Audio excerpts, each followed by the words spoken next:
We're so much smarter than we were. We're so much wiser than we were. Now we get to do it differently. Now we get to show our families and ourselves what it looks like to stay true to yourself. The dream doesn't demand all of you. It just asks that you stay connected to it. You're never too busy, too tired, too old, or too anything to pursue your dreams. Welcome to the Distracted Dreamer podcast, where you'll learn how to move all those never-ending distractions aside and chase your dreams with confidence.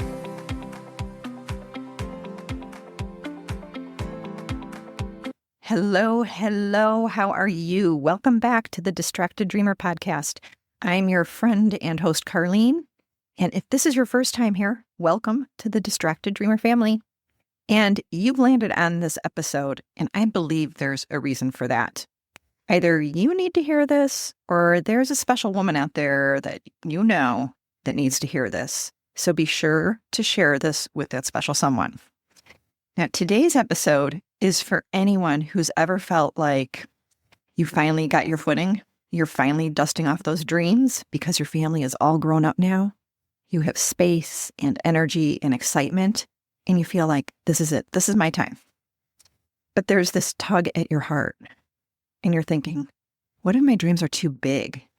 What if I can't be there for my adult kids or my grandbabies or my spouse or my aging parents? What if I have to burn it all down? I probably should just hang it up and take care of everyone else. I've had these thoughts lots of times. How about you?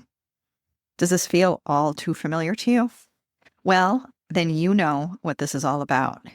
It's about that moment when your daughter calls and says she needs you, or a grandbaby is on the way, or a family celebration takes over your calendar, and part of you is so overjoyed to be there, while another part of you wonders, will there be any time left for me?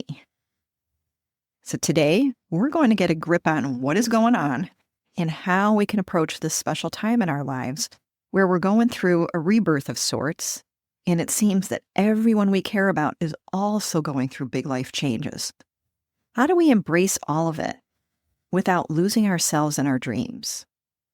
And I'm here to tell you that it's not as complicated as we are making it. I need to stop and let you hear that. It's not as complicated as we're making it. I know this because I've been living inside this tension lately, and my hope is that you can hear something in this for yourself. So I want to tell you a little story. Well, actually, there's two stories that brought this all home for me. Picture this. It's the end of October. My husband and I had just gotten home from dinner celebrating my birthday, and sitting on our kitchen table was a basket. A cute little one with all the fall goodies and a note on it that said, "You've been booed." Now, if you've never heard of this, it's something we used to do back when we lived in Illinois. Neighbors would secretly leave treats on each other's porches in the days leading up to Halloween. And once you were booed, it was your turn to boo someone else. But here's the thing.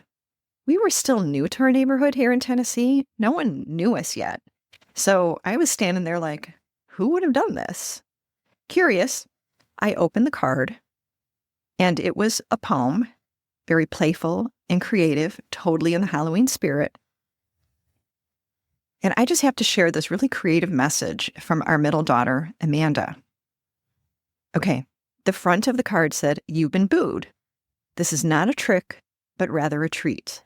And then you open it up, and on the inside, it says, "When Halloween is in the air, ghosts come out with treats to share.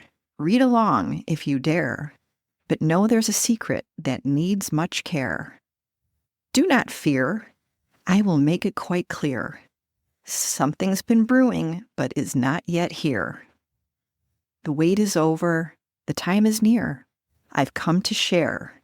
You'll be grandparents next year." Oh my God, we are going to be grandparents. And that is how our daughter and her husband told us. It was so adorable and such a creative way to tell us. And I just have to tell you, after reading the card, let's cue all the happy tears, so many hugs, looking at the baby's first sonogram, oh, my heart. And it's the kind of moment that you never forget. And later, I don't know, it could have been a couple weeks later, Amanda turned to me and she said something that I keep holding really close. She said, "Mom, I was thinking about how you'll always say you'll be there for us. And you just announced that you were starting your podcast right before we gave you the news. And I want you to know that you can't stop the podcast because you're going to be a grandma. You have room to be both a podcaster and a grandma, okay?" And I just smiled because I thought, what a gift. That moment, it reminded me, no one is asking me to give up my dreams. No one is saying I can't be both. I can be present and passionate. And with the baby coming any day now, I find myself saying, it's all right if I walk away from my dreams. And then I have to stop myself. Because it's not about choosing between them. It's not, I have to choose my dreams or being a grandma. It's about choosing both. And you want to know why? Because being a grandma is one of my dreams. And I can be living more than one dream at a time. And so can you. So that is the heart of today's episode. It's the pull to show up, to be available, to say yes, especially for our adult kids, our grandbabies, and our families. And maybe even more so for those of us who've spent years being everything for everyone. When we finally carve out space to pursue a dream, to write, to coach, to podcast, and then life asks us to pause, we wonder, should I just give it all up again? And I'm here to tell you, friend, no, absolutely not. Okay, that was story number 1. Story number 2 is I was on a call literally yesterday with 2 of my coaching colleagues, both incredible women in the same phase of life as me. And we were catching up and we were talking about business and life. And one of them said something that stopped me in my tracks. She said, I don't know. Sometimes I wonder if I should just stop coaching so I can be there for my kids. We just celebrated my son's engagement party, and I know grandkids are coming soon. I don't want to miss it. And I found myself doing what I always do. I started coaching her through it. And I asked, why does it have to be one or the other? Who says you can't support your kids and honor your dreams? And as I said the words, I realized I was speaking to myself too. Because I've had those same thoughts, those same urges to hit pause just for a little while, to shrink my dream down so there's more room for everyone else. But the truth is, I can coach myself through this too. I can choose and I can hold space for others without losing myself. So, this is the question that I've been holding lately is, can I be fully present for my daughter and for this grandbaby and for my family and still honor the creative part of me that's building something of my own? Because I don't want to disappear again, not this time. I'm learning that being available doesn't mean being consumed. It doesn't mean shelving my dreams so everyone else gets what they need. Sometimes it means keeping the dream alive, to keep going, to keep saying, yes, I'll help, but I'm still going to show up and record a podcast every week. I'll show up and I'll still dream. You can be generous and be grounded in what you want for yourself. You can be present for other people and still protect your energy. You don't have to hustle through life trying to do it all, and you don't have to vanish. Support isn't about saying yes to everything and everybody. It's about being intentional, being present, and available, but not consumed. Now, let's be honest. We already did the disappearing act once. We put our dreams on hold while we raised our kids, built homes, supported everyone else. And now we're so much smarter than we were. We're so much wiser than we were. Now we get to do it differently. Now we get to show our families and ourselves what it looks like to stay true to yourself. And you are going to discover some beautiful things. If you're in this season of life, pulled between supporting your family and staying true to your dreams, here are a few questions to sit with. And I want to offer some examples of what you might uncover, because sometimes we don't realize the wisdom that is already in us. And when I say that you are smarter than you were 20 years ago or 30 years ago, you are smarter. You are wiser. You trust yourself more. This is our time. That is a superpower to have. And you don't get that without living life, experiencing life, going through the hardships, going through the ups and downs, learning that you can count on yourself. So this is a superpower that we have at this time in our lives. Do not dismiss it. And what you can do is you can ask yourself these questions to help you uncover what is it that you really want in this next phase of your life. So the first question is, where am I feeling called to be present right now? This isn't just about where you should be. Remember, we don't want to talk about shoulds.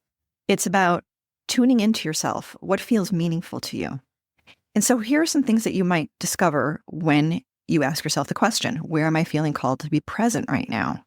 You might discover, I want to be present for my daughter as she steps into motherhood, not just to help, but to actually witness her becoming. Oh my gosh, that is so huge for me. I cannot wait to see my daughter be a mom. It has always been her dream, and I cannot wait to witness that. Or you might discover, I feel called to be present with myself, maybe in the mornings, even just 30 minutes, to write before the rest of the world needs me. Or you might discover, I want to be there for my parents in this chapter, but not at the cost of completely shelving what lights me up. Here's the second question you can ask yourself. How can I show up without fully stepping back from my dreams? Now, this is where the creative compromise happens. You might discover, I can batch content ahead of time so I have space to unplug without disappearing. You can batch your chores, you can batch your errands, you can batch anything so that you're staying focused using the same energy. That's what batching is. Or you might discover, maybe this isn't a launch season. Maybe it's a season where I plant some seeds and I can journal some ideas. I can read more, or I can sketch. And it's about quietly nurturing what's next. Or maybe you might discover, I can talk openly with my family about carving out some protected time for myself, because they might support me more than I think. And the third question is, what would it look like to choose both me and them in small intentional ways? This isn't about balance. Balance doesn't exist. This is about having a rhythm. And you might discover, Monday mornings are for me. This is when I write, when I plan, when I have my chai tea latte. Or maybe this is when I visit my grandbaby. And I'll bring a notebook, 10 minutes of reflection. That's still forward movement. Or you might discover, I can set boundaries around my coaching calls. So I'm still available for family dinners and my clients. So you're not a coach? That's fine. But we all have calls, whatever those appointments are. Start building them to reflect the kind of life that you want to have, the kind of days that you want to have. You are in charge of your schedule. And the fourth question is, what example do I want to set for my kids and grandkids about what it means to live fully in this phase of life? And this one goes deep, and it might just be that spark that keeps your dream lit. And you might discover, I want them to see that dreaming doesn't expire with age. You're never told to dream. Or maybe you will say, I want them to witness that showing up for others doesn't require you to abandon yourself. Or maybe you might discover that you want your grandchild to grow up knowing that being creative and courageous, it isn't just for the young, it's for your entire life. Now, this may not be the time to launch something big, but maybe it's time to keep something alive. So remember, there are small things that you can do. You can record a podcast episode when the baby naps. You can do some research while the baby naps. You can make phone calls when the baby naps. There's so many things you can do when the baby naps, right? You can sketch or write after a family visit. You can keep a note on your phone where you're just capturing ideas, no matter how scattered they are. The dream doesn't demand all of you. It just asks that you stay connected to it. So it asks that you don't forget, even as you're caring for everyone else. So you don't have to abandon your dreams. What ways can you think of to stay connected to your dreams? That is the most important question that I think you need to answer. So here's what's really helping me keep the healthy perspective of I can choose them and I can choose me. But it's something that's easy to forget when we're in the thick of caregiving and showing up for everyone else. And we already talked about this when we were going through those questions. Our children and our grandchildren, they're watching us. They watch us their entire lives. They're observing how we navigate this next chapter, how we balance being there for others with being there for ourselves. They're learning from us what it looks like to honor personal dreams, to pursue passions, and to really live our values. And research supports this. Children with positive role models in their lives, they tend to develop higher self-esteem, stronger values, and greater resilience. And I don't have the research in front of me. I have been reading up on it, though. And having grandparents in your life, it supports all of that. The higher self-esteem, stronger values, greater resilience. An active grandparent can really change a child's life. But that doesn't mean that the grandparent gives up on themselves. When we demonstrate that we have perseverance, that we still want to live a creative life, that we have self-compassion, we actually give them a living example of how to approach their lives with courage and with integrity. When we choose to keep our dreams alive, even in small ways, we're not just nurturing ourselves. We're setting a precedent for the generations that follow. We're showing them that it's possible to be both devoted to family and be true to oneself. Okay, let's wrap this up here. To the dreamer, who's also the caregiver, the new grandparent, the helper on call, I want you to hear this. You matter too. You are allowed to be present for other people and passionate about what lights you up. You get to love well and you get to live it up. This is your time. You get to live it up. No one is asking you to quit. No one expects you to shrink. And even if they do, you don't have to. You can say no. And if you don't know how to say no, go to my previous episode where I teach you how to say no. And you can choose your moments. And I encourage you to choose you too, and to choose your dreams. If this episode resonated or someone popped into your head while listening, share this episode with them. And I also invite you to click on the Send Carlene a Text link in the show notes. I'd love to hear your story, especially if you're in this in-between space, making space for others and still holding space for yourself. Or if there's something you want me to dive deeper into on a future episode, let me know that too. Thank you so much for being here with me today. And remember, your dreams, they are waiting for you. And your time, it's now. And I'll be back next week, ready to welcome you to our next conversation. Oh, and one more thing. This is the legal language. You know, the stuff that the lawyers put together, and they say that I need to read this to you. So here we go. This podcast is presented solely for educational and entertainment purposes. I'm just your friend. I'm not a licensed therapist. This podcast is not intended as a substitute for the advice of a physician, professional coach, psychotherapist, or other qualified professionals. Got it? Good. I will see you in the next episode.